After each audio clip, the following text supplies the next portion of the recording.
Lately, I've been receiving ads for a show called Mr. Birchum. It looks like your typical absurdist, irreverent cartoon sitcom similar to Family Guy, Brickleberry, Paradise PD, American Dad, and the like, but the main thing about this show is, it's a show by the Daily Wire. So what is the Daily Wire? Simply put, it's a far-right sort of media platform, and I say sort of because I would hardly classify anything from them as media. It's more like far-right propaganda meant for the sole purpose of causing division and instilling fear and hate amongst its audience. And if you thought that this was a pro-Daily Wire piece, then I'm sorry? I'm not sorry. The Daily Wire is probably most well known for having podcasts from infamous beard haver Matt Walsh, who made the documentary What is a Woman, and Ben Shapiro, who is often ridiculed for his general lack of knowledge about female anatomy. Both of these men like to go on long anti-LGBT ramblings and often white supremacist rhetoric, and I would go into more detail, but then I'd have to be thinking about them for longer than they deserve. Needless to say, the Daily Wire is not a place that has content that is suitable for anyone who feels empathy or compassion for other human beings. A short disclaimer, I haven't actually seen the premiere for Mr. Birchum, which happened on May 12th, so this video is completely speculative on what I expect to happen. I also have not seen any other shows by the Daily Wire because I like having decent mental health, so bear in mind that most of my research is as superficial as I can muster without delving too far down the rabbit hole that will make me miserable and susceptible to getting a lot more ads from the Daily Wire. So, Mr. Birchum. Let me just read the synopsis off of IMDb. Mr. Birchum attempts to navigate a world he doesn't comprehend. He's confused by his gaming streamer son, Eddie, annoyed at his selfie-taking students, and is constantly at war with the school district's appointed GEDI, Mr. Carponzi. So he's a junior high school teacher who is easily baffled by his students, he is unable to connect and relate to his son, and probably everyone else in the world who isn't a baby boomer is wrong and woke. Did I get that right? Let's go over the cast because I'm sure it's part of the draw for some people who would want to watch this. I don't actually know some of the main cast because I don't follow conservative media. Mr. Birchum is played by Adam Corolla. Adam is pretty well known for doing offensive humor.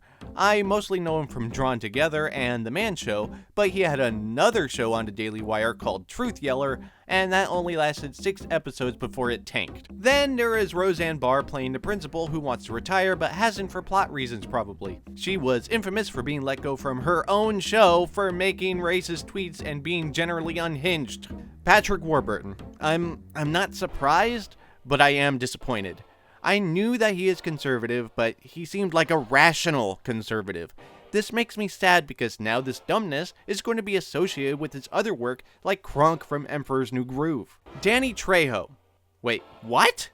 I'm surprised that he would be involved with this. Oh, I see. He plays a reformed gang member in the show because the Hispanic guy has to play a gang member. What a fucking train wreck. Here's what I expect to happen in each episode. Obviously, the actual plots might vary, but this is more like a checklist of what I would expect from creative minds such as these. Mr. Birchum encounters some sort of quote-unquote issue, such as someone going by specific pronouns, probably even neo-pronouns. Ooh. This Jedi guy will come out and complain in a stereotypical whiny voice. I'm a heteronormative, cisgendered white male. For which I apologize. And then Birchum will go home, complain to his family, who just blindly supports him against this tyranny at school. And there will be a meeting with the principal who doesn't give a fuck about anything. And then each episode will have weird cutaway gags. There will be different flavors of woke going on, like there will be a cancel culture free speech episode, a gun control episode, and a trans episode, and a gay episode, and probably a Muslim episode or something, because of course they will. Oh, and every episode will have the one joke. Oh yes, for sure. The I identify as blah blee pronouns joke. Can't forget that. To be perfectly honest, everything about this premise is tired and overdone right from the start. Birchum seems like a much jerkier version of Hank Hill, Mr. Carponzi is like Mr. Franz from Bob's Burgers, and every other character seems like it was just lifted right out of another cartoon. We already know what all the jokes are going to be going in, especially since the tagline and the ads are like, "Get ready to trigger the they-them liberals."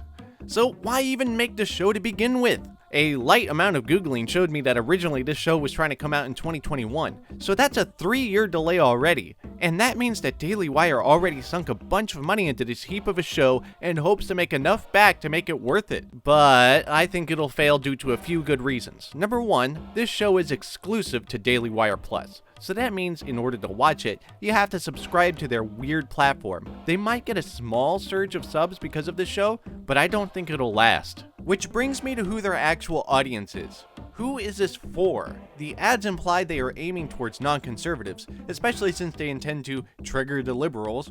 Or maybe they just meant that the liberals will be triggered by conservatives watching a show meant for conservatives. And since it's exclusive to Daily Wire, that means that the show is just going to be resonating inside their own echo chamber of an audience. It won't reach any moderates or liberals generally. The second reason is the cast, most of whom who have some sort of controversy that turns off a lot of people who are, say, not racist, or people who don't support insurrection, or a plethora of other issues. Another reason I feel it will fail is the use of quote-unquote humor. The humor will be stale even to the most die-hard conservative. There are only so many times someone can hear the same pronoun joke and find it funny. I mean, considering Adam Corolla seemed to only do shock humor for the longest time, it might be too much to ask to expect him to come up with something original and funny. And his voice can only make him seem funny, apparently. When I was on the construction site, my chair was a 5-gallon bucket. It was also my toilet.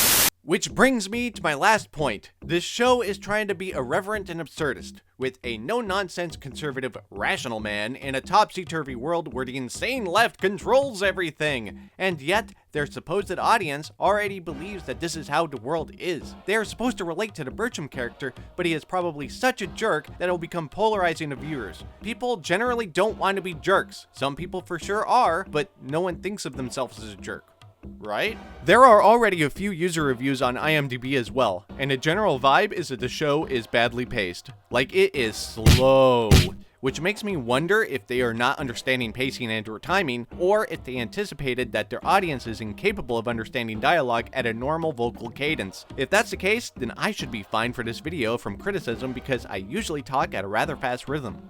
So what I am seeing from the very start of the show is that it's already on borrowed time from the delays it suffered, and if it can't make enough money from new subscriptions, this show will tank like Corolla's other failure, Truth Yeller. They might make it to 10 episodes, and if they decide on a season 2, I think it'll only be about 6 before they pull the plug.